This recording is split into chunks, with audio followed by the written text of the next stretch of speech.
Johannes Vågård Afro.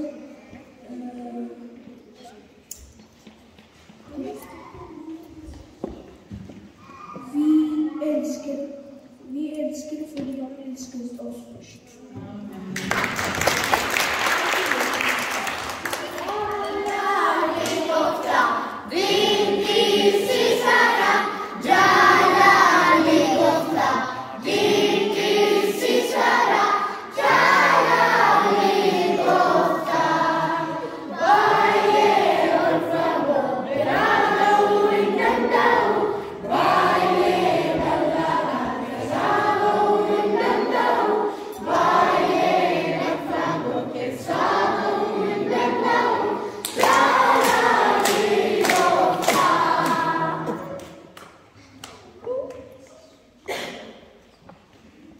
Romerne 8, vers 16.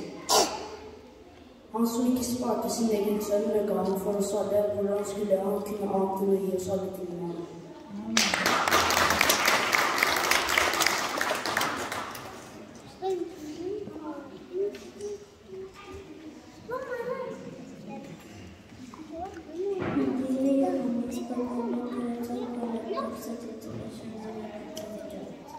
Jesus berdoa nanti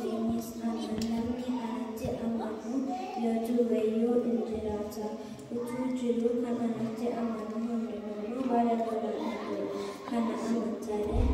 Amen.